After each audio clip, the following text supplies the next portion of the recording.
Unions have given the South African Police Service the green light to embark on a massive restructuring program. The initiative, as I understand it, is intended to cut costs within the service, address a top-heavy structure and to put more boots on the ground. Richard Mamabolo speaks for the Police and Prisons Civil Rights Union. We know it better as POPCRU. Mr. Mamabolo, good afternoon to you. So as far as POPCRU is concerned, what does the restructuring mean? And more importantly, what does it mean for better law enforcement? Well, restructuring can be anything from making different changes. However, we are quite happy with the current model because we have obviously engaged on it. You remember that restructuring has been a main issue for us for years.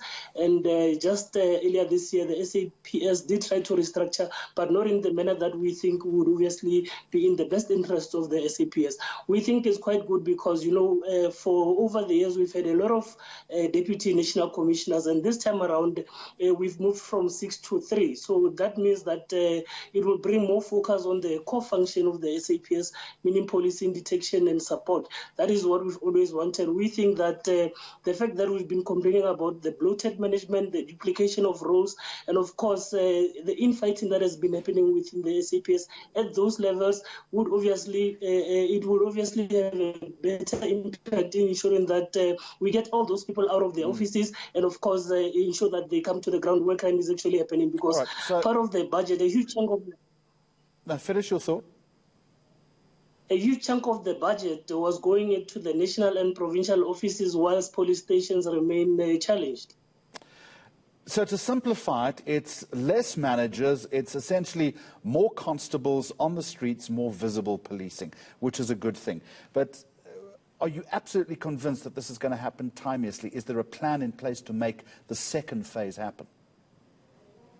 There is a plan. We are working in phases. It's actually being implemented in phases, and we are part of each and every phase. So we think that the reason why we welcome it is because we have been through all those phases and how they are going to function. So we will be guiding that the SAPS management does not deviate from what has been agreed. Do you think the high crime rate is going to drop once this is over?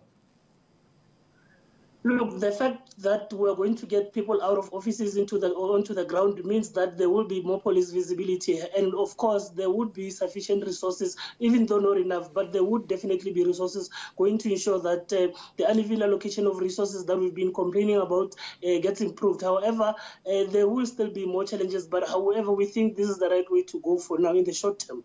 How are you going to monitor this? We form part of the teams that will obviously be discussing different phases and their implementation plans. So we will definitely be looking out for what is being done and decisions that are being taken in that regard. What are your concerns? Where might this plan fall flat? Look, I think with government, the concern has been that despite them agreeing to certain outcomes, we have obviously seen certain U-turns that have been made, and I think that's the part where we'll definitely be opening our eyes and ensuring that they do follow through. Richard Mamabolo from POPCRU, thank you very much indeed. Now